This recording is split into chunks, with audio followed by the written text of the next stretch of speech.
L'actualité politique dans notre pays est fortement dominée par un fait produit au Conseil national de la démocratie au cours d'une session. Il s'agit bien sûr des propos tenus par un acteur politique en la personne de Max Koumba Anissé, qui tenait des propos un peu tribalistes à l'endroit du peuple franc. Pour en parler sur ce plateau et pour faire le point, je reçois Ghislain Brice Nguizeux. Il est le président de la formation politique Challenge National. Bonjour Ghislain. Bonjour. Comment tu vas? Ça va. C'est un plaisir de te recevoir ici. Bon, alors, je dis tu parce que Ghislain... Bien sûr, oui, bien sûr. C'est toute une histoire derrière. Le plaisir partagé. D'accord. Alors, Ghislain, tu es le président du Challenge National, une formation politique que tu as créée après ton passage à Démocratie Nouvelle, parti politique dirigé à l'époque par René Demizo, qui aujourd'hui a fusionné avec le PDG, où tu as d'ailleurs été secrétaire national en charge de la jeunesse. Peux-tu aujourd'hui nous présenter le Challenge National, cette formation politique que tu diriges désormais? Bien, déjà, je vais m'acquitter d'un devoir, c'est celui de vous remercier, de m'inviter à votre antenne. Le Challenge National, proprement dit, n'est pas inédit sur le paysage politique. C'est une formation qui rejoint un certain nombre de formations qui soutiennent le chef de l'État sur le paysage politique.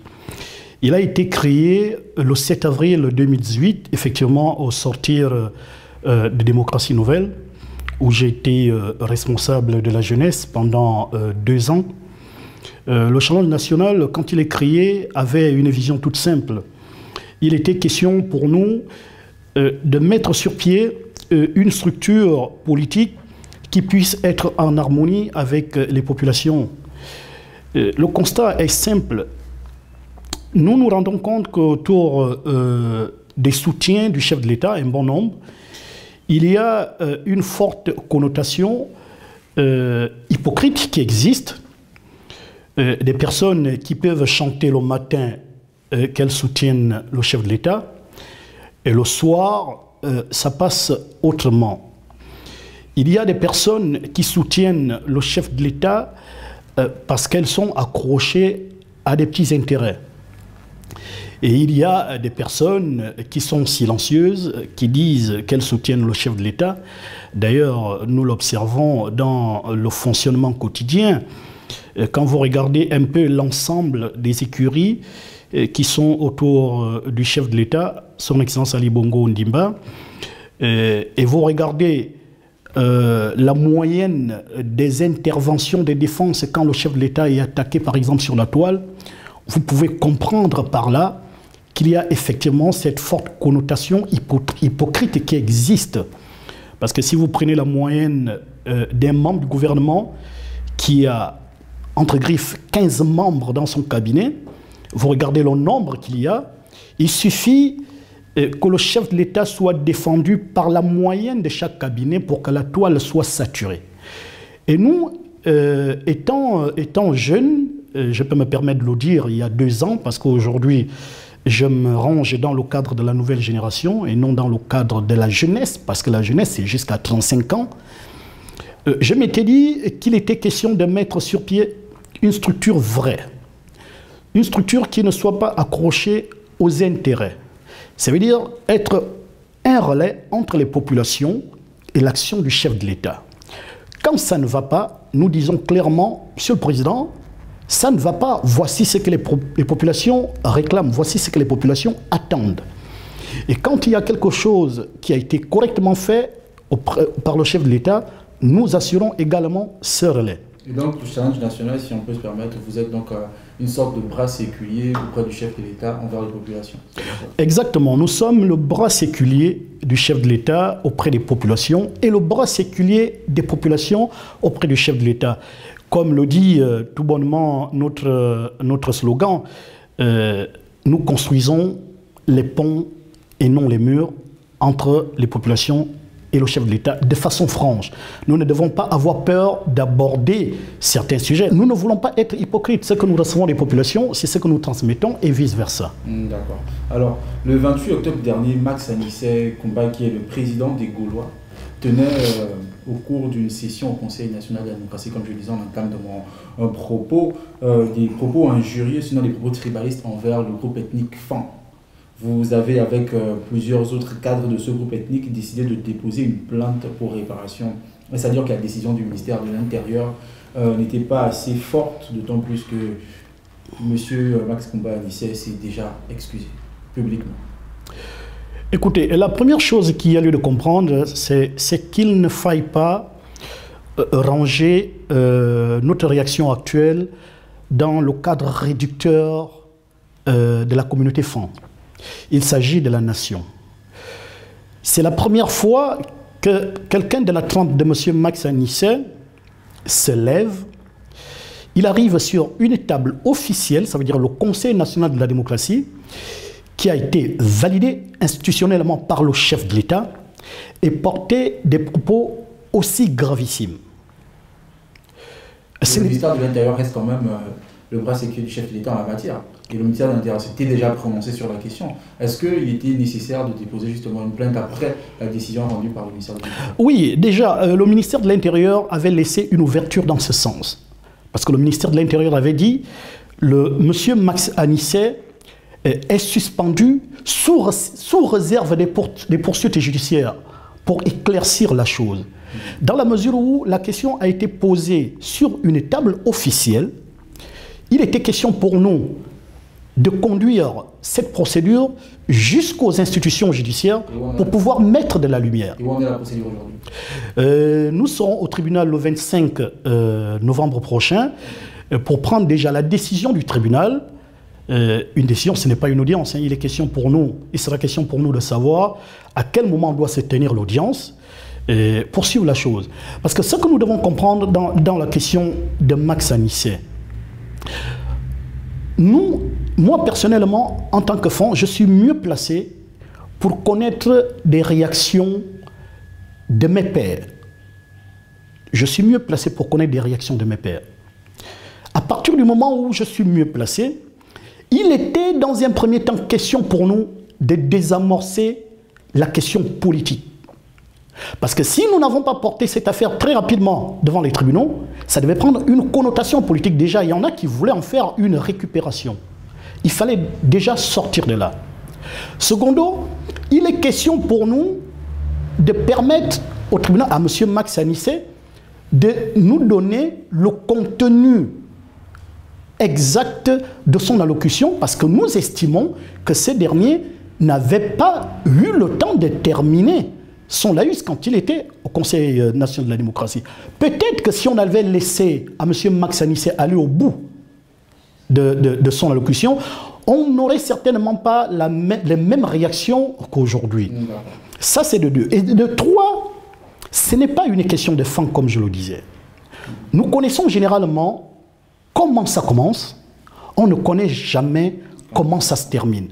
Il est question pour nous de nous retrouver dans un aspect dissuasif. Ça veut dire que demain, un Fan doit savoir que porter certains propos à l'endroit d'un Nzebi est préjudiciable et c'est condamnable par la loi parce que les textes sont clairs.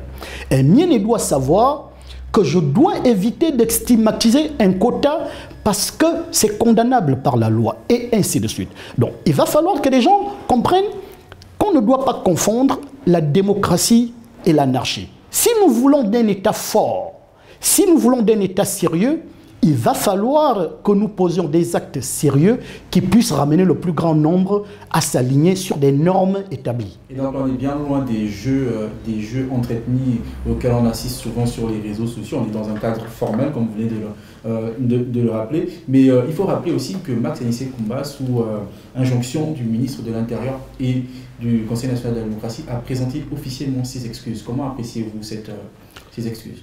Quelle appréciation faites-vous justement de cette situation? Écoutez, M. Max Koumba a présenté ses excuses, mais de façon partielle. M. Max Koumba a indexé clairement la communauté Fan au CND. Quand les gens en parlaient dans des bars, dans des couloirs, dans des cuisines, ce n'était pas une affaire de la nation, ce n'était pas une affaire officielle. Pour la première fois dans l'histoire, il a porté le débat sur la place publique. C'est déjà ce que les gens doivent comprendre. Et à partir du moment où tu stigmatises une communauté, ce n'est pas un fait de fond, ça pouvait être les quotas, ça pouvait être les Nzebi. Dans tes excuses, il est question de mentionner cette communauté dans des excuses que tu adresses à la nation. Je présente mes excuses à la nation gabonaise et particulièrement aux femmes que j'ai indexées. C'est de ça qu'il est question. Je pense que si M. Max Anissé Koumba était allé sous cet angle, le débat ne devait pas se poser aujourd'hui. D'accord. Et donc concrètement, cette action en justice que vous avez attendue, qu'est-ce que vous attendez en retour? Quelle est la sanction que vous attendez? Vous attendez une sanction punitive, privative? Qu'est-ce que vous voulez en retour? Nous attendons la mise en norme. Nous attendons à ce que la lumière soit faite. Pas pour que M. Max Koumba dédommage quelqu'un. Pas pour que M. Max Koumba aille en prison. Ce n'est pas l'objectif.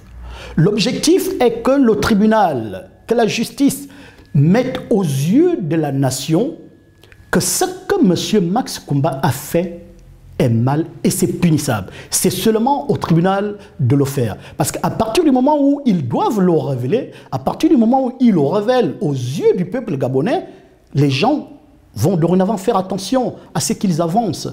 Parce que, vous savez, quand vous regardez, rien que dans les réseaux sociaux, où les gens trouvent la facilité de l'injure, c'est là où vous comprenez que nous nous baladons dehors là, et nous croisons un grand nombre de prisonniers en liberté. Donc il faut que les normes établies s'appliquent sur un ensemble de choses. Donc si on comprend, en fait, le procès contre Max Anissé Koumba, ce n'est pas un procès contre la personne, mais contre toutes les personnes qui, d'aventure, voudraient se prononcer sur ce genre de débat, si on comprend bien votre raisonnement. Bien entendu, parce qu'aujourd'hui, notre procédure est établie dans le fait qu'il y ait question de prévenir que de guérir.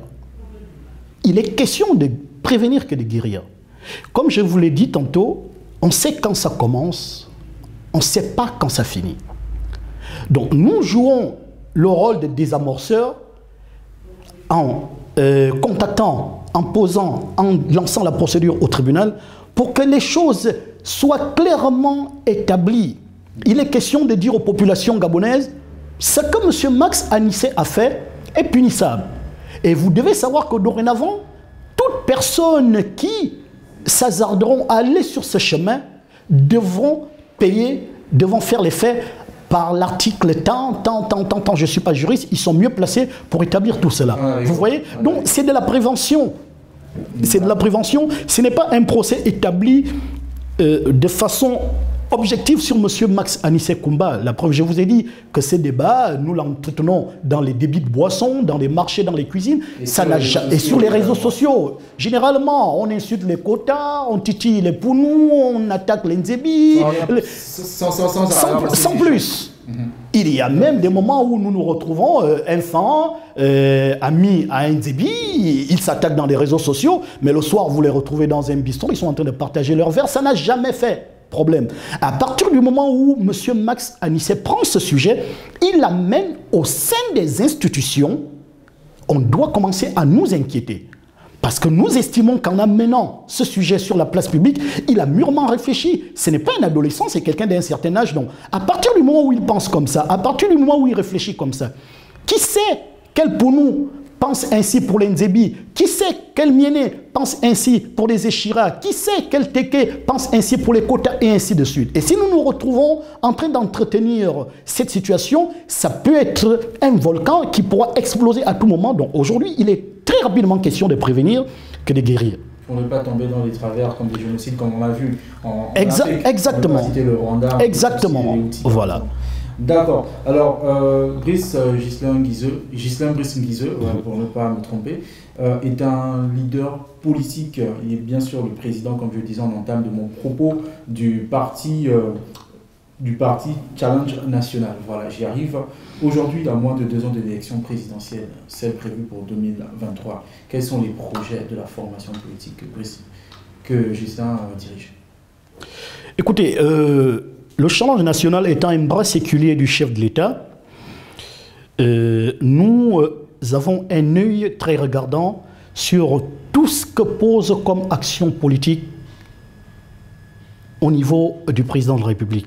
par le président de la République dans l'intérêt des populations gabonaises. Donc nos orientations sont suivies, sont récupérées, sont interprétées par les actions du chef de l'État. Ça veut dire que nous, personnellement, nous ne pouvons pas aujourd'hui nous mettre dans un focus qui établit un plan d'action qui doit nous conduire aux élections présidentielles si notre champion, donc son Excellence Ali Bongo Ondimba, n'a pas encore tracé le cap.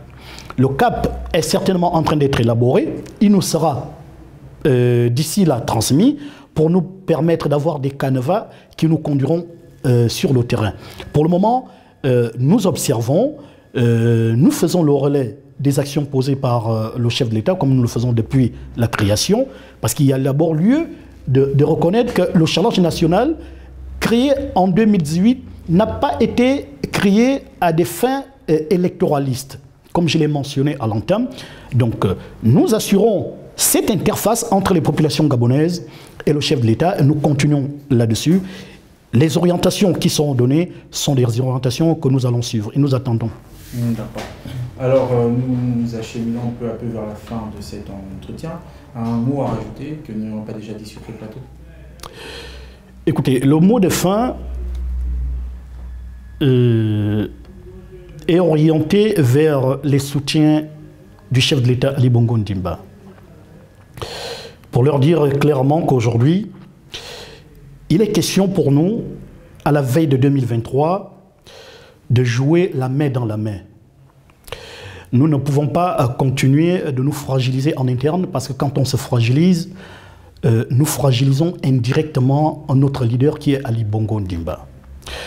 Nous ne sommes pas obligés de nous aimer, mais nous sommes obligés d'être ensemble pour l'intérêt de son Excellence Ali Bongo Ondimba, qui, pour le moment, est le seul orientateur, est pour le moment le seul guide, le seul président de la République gabonaise. Nos petites guéguerres peuvent s'arrêter pour le moment, dans la mesure où il n'y a pas d'objectif particulier pour chacun de nous. L'objectif actuel, c'est le chef de l'État Ali Bongo qui prépare les élections présidentielles à venir. Nous l'attendons pour qu'il vienne nous dire s'il est candidat ou pas, s'il l'est, quelle est la route à suivre.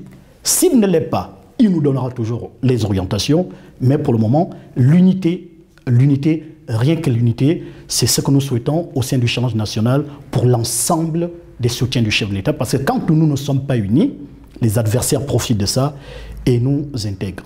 Merci donc d'avoir répondu à notre sollicitation. L'unité, c'est le mot qu'on retiendra, l'unité entre Gabonais et Gabonaises, parce que ce n'est que comme ça que nous pourrons tous aller de l'avant. Merci à vous, chers internautes, d'être restés connectés tout au long de cette émission. On se donne rendez-vous pour une autre émission du Point. Nous ferons le point avec un autre invité ici sur ce plateau à la même date. Portez-vous bien et bonne suite de programme sur Média 241, la Web TV fièrement gabonaise.